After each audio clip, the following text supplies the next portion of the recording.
Amigos, seguramente que Carlos Alcaraz ya llevaba tiempo mereciendo un video específico hablando sobre él, analizando cada uno de sus golpes y sobre todo analizando su potencialidad mirando hacia el futuro. Y seguramente que este es el tema más complicado de tratar por el simple hecho de que nadie tiene la capacidad de predecir el futuro. Uno quizás pueda pronosticar basándose en la capacidad técnica, en la capacidad física, en los resultados que ha demostrado en el corto lapso que el español tiene en el circuito profesional. E incluso en los últimos días se hablaba de que es la primera vez desde el ucraniano Andrei Medvedev, hace un par de temporadas atrás, un par de décadas atrás, en ganar más de 30 partidos ATP en una sola temporada. ¿Pero qué significa esto?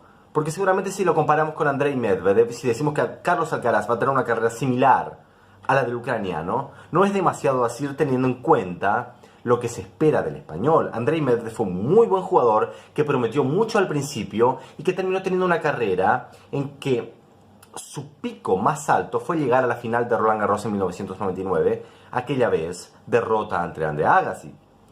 Había ganado unos cuantos títulos de Masters 1000 cuando era muy joven y después un montón de crisis, seguramente más basadas en lo físico que en lo técnico, terminaron minando su carrera. Por lo tanto, podemos decir que no es ninguna garantía ganar un montón de partidos a los 18 años.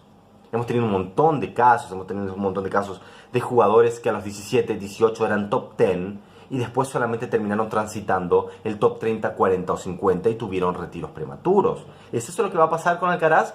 Es imposible saberlo. La potencialidad es enorme y cuando vayamos analizando cada uno de los golpes, seguramente nos vamos a encontrar con un jugador que tiene pocos puntos débiles y que seguramente tiene que trabajar un par de aspectos para poder tener una carrera prolongada y poder conseguir una cantidad de títulos suficiente como para poder considerarlo entre los mejores del mundo y que sobre todo esa carrera pueda extenderse sin demasiados problemas físicos. Tenemos palabras de muchos especialistas, tenemos palabras de muchos fanáticos que tienen incluso la tentación de ponerlo por encima de un jugador como Rafael Nadal, porque supuestamente la derecha es más agresiva, porque supuestamente es más rápido, porque supuestamente tiene menos tendencia a lesionarse. Pero comparar a un jugador que recién está empezando con uno de los más grandes de todos los tiempos, que tiene 20 títulos de Grand Slam y que todavía tiene posibilidades de competir al más alto nivel, seguramente que no es muy alto favor el que estamos haciendo al español.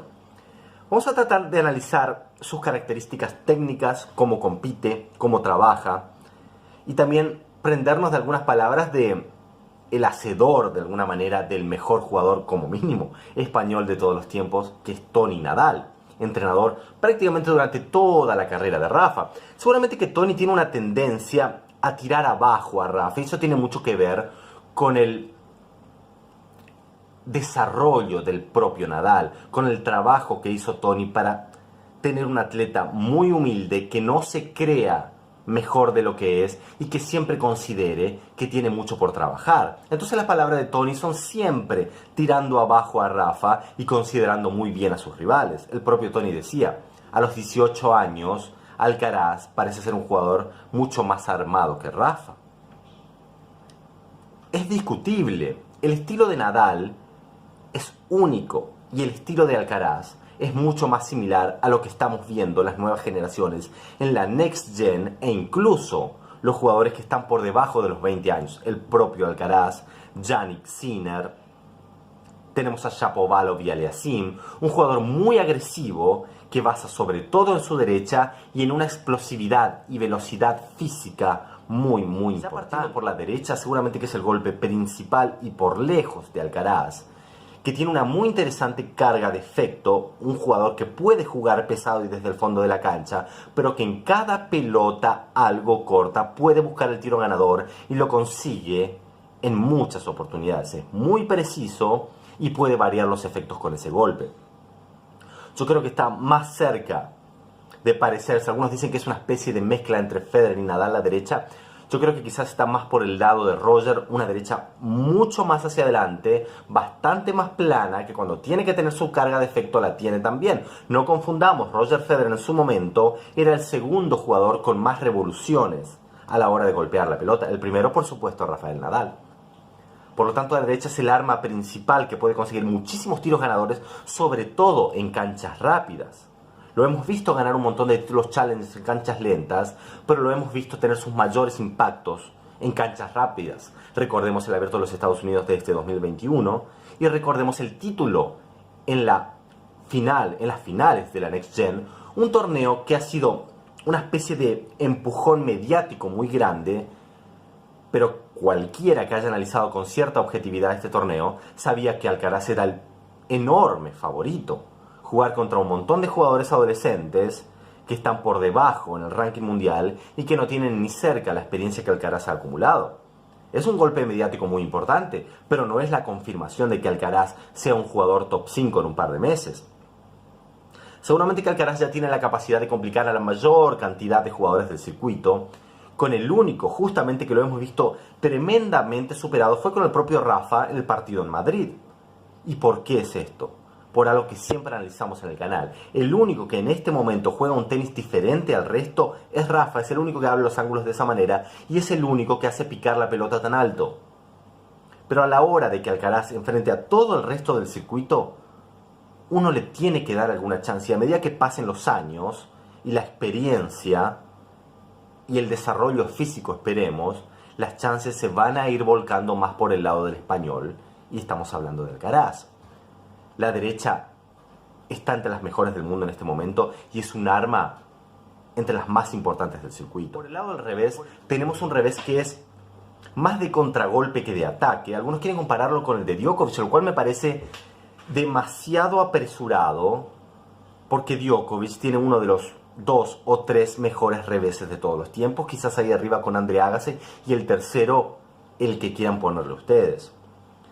Es un revés que puede contragolpear, que puede salir con ángulos cortos en algunos momentos, pero que no es tan determinante como la derecha, y que todavía, al menos en mi manera de ver, no puede variar tantos efectos y tantos ritmos como quizás empiece a requerir cuando el resto del circuito empiece a encontrar una fórmula para neutralizar a este Carlos Alcaraz, que sigue siendo una cara nueva.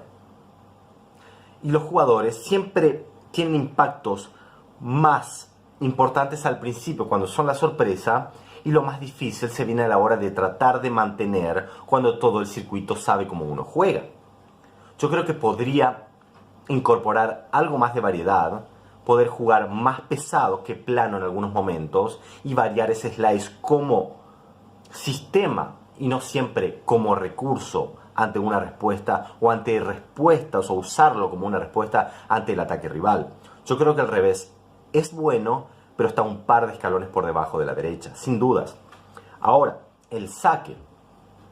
Es un jugador que puede conseguir mucha velocidad en el saque, pero no consigue una gran cantidad de aces todavía. Es muy difícil ver un partido de Alcaraz con dobles dígitos en cuanto a los aces. Los porcentajes suelen estar entre el 60, el 70% y más 60 que 70. No es un jugador al que sea imposible quebrarle el saque. Es más un peligro a la hora de responder que a la hora de sacar. Tiene la velocidad, pero seguramente le falta variedad. No es un Roger Federer que quizás no saque a 240 km por hora, pero que puede ubicar y leer el saque de Roger es muy complicado. Incluso un Djokovic, que ni cerca está entre los más importantes en cuanto a la velocidad, pero que ha seguido evolucionando en cuanto a la variedad de los efectos y al poder meter el saque ganador en los momentos más importantes. El saque no es una debilidad, es difícil encontrarle debilidades a Alcaraz y eso es algo muy importante, pero es algo que también estamos encontrando en las nuevas generaciones. Los jugadores que vienen cada vez más completos, con armas mucho más poderosas y con debilidades menos explotables. El saque tiene margen de mejoría. Si la derecha está en un 9, 9,50 y el revés está en un 8, 8.5, seguramente que el saque pueda ser un 8, comparado con los mejores saques en la actualidad del circuito ATP. En la volea no es un jugador que use como sistema el saque y volea o que vaya a la red demasiado seguido, pero cada vez que lo vemos cerrar un punto nos hace recordar también a su compatriota Nadal. Sube muy inteligentemente y sube para cerrar los puntos, los porcentajes son bastante altos. No tiene una mala volea en cuanto a lo técnico, llega resbalando a veces en las voleas de revés, algo muy propio de los jugadores de polo de ladrillo. La volea no es un punto débil, pero yo creo que los momentos, y esto vale tanto para la volea como para el revés y la variedad de los efectos y las alturas, puede mejorar muchísimo. Y teniendo en cuenta que el piso de Alcaraz es muy alto, seguramente que el techo se va a extender bastante si empiezas a saber cuándo usar determinado golpe y no tanto cómo usarlo en un mismo momento. Por lo tanto, creo que tenemos un jugador muy parejo que hasta ahora en el análisis que vamos llevando no baja de los 8 puntos. El slice es correcto, técnicamente prácticamente no hay falencias, simplemente es el momento estratégico y el momento en el que necesita hacer las variedades y no siempre ser un jugador unidimensional que golpee la pelota. Obviamente, si nadie le encuentra la vuelta, no hay necesidad de cambiar. Pero hasta ahora no hemos encontrado un jugador que sea absolutamente dominante y que nunca tenga que buscar un plan B para tratar de salir de un problema ocasional. Los golpes en la red son bastante sólidos, tiene un buen smash, tiene una buena volea, y cuando pasamos a su capacidad defensiva seguramente sea uno de los puntos más altos de Alcaraz. La velocidad es prácticamente ilimitada, está al nivel quizás de un Alex de Minaur con todas las armas que en algún momento le pedíamos que empiece a desarrollar el australiano. Tenemos un jugador muy rápido que puede resbalar en canchas ásperas de cemento con extrema facilidad. Lo hemos visto destrozar zapatillas en una simple resbalada. Y creo que la defensa es un punto altísimo, seguramente que está entre los 9 y 9.5. Y ahora, cuando hablamos de la capacidad física general, lo hemos visto con algunas molestias, todavía es muy joven y es un jugador en desarrollo, todavía no ha terminado de crecer, todavía no ha terminado de desarrollarse. Recordemos el gran paso adelante que ha dado el propio Nadal entre los 17, 18 y 19 años con su desarrollo muscular y con su avance físico. Todavía hay mucho por mejorar, Alcaraz todavía tiene que crecer, y lo hemos visto con algunas molestias en el brazo, lo hemos visto con algunas molestias en el cuádriceps, sobre todo en el Abierto de los Estados Unidos, y es seguramente algo que va a tener que controlar, va a tener que regular su calendario para no cargarse de torneos, no cometer los mismos errores, y volvemos a Rafa, porque seguramente la tentación está en compararlo con su compatriota. Rafa en su momento se jugaba 5, 6 torneos seguidos en la etapa de polo de ladrillo, jugaba toda la previa al Abierto de los Estados Unidos y no se perdía ningún torneo. Seguramente habrá que calibrar, aprender de los errores de los demás, a lo que yo siempre digo. Es bueno aprender de los errores propios, pero es mejor aprender de los errores de los demás. Lo ideal es no equivocarse nunca, de acá hasta el final. Seguramente que es imposible, porque uno tiene que tratar de evitarlo. ¿Y cómo organice sus calendarios y cómo regule sus esfuerzos físicos? Seguramente es lo que le va a dar una carrera lo más prolongada posible, que le va a permitir acumular todos esos torneos y esos puntos que lo ubicarían entre los primeros puestos y en un jugador determinante en términos históricos, que es lo que estamos hablando ahora. Está claro que Alcaraz puede ganar un torneo, está claro que puede ser un factor en un torneo de Grand Slam, pero que sea alguien determinante e importante en términos históricos, va a hablar de su capacidad mental, que ha demostrado en los partidos que lo hemos visto en este momento, hasta este momento, en el partido en el Abierto de los Estados Unidos contra Tsitsipas, remontando resultados. Seguramente que la capacidad de competitividad no está en discusión, pero vamos a ver cuando todo el circuito lo conozca, cuando la presión de los medios esté encima de él, cuando la presión de los sponsors esté encima de Alcaraz, cómo este jovencito puede sobreponerse y seguir compitiendo con la frescura que lo viene haciendo hasta este momento. Así que básicamente es eso lo que tengo para contarles, así que ya saben, si les gustó, no olviden de darle like y no olviden suscribirse al canal. Nos vemos la próxima.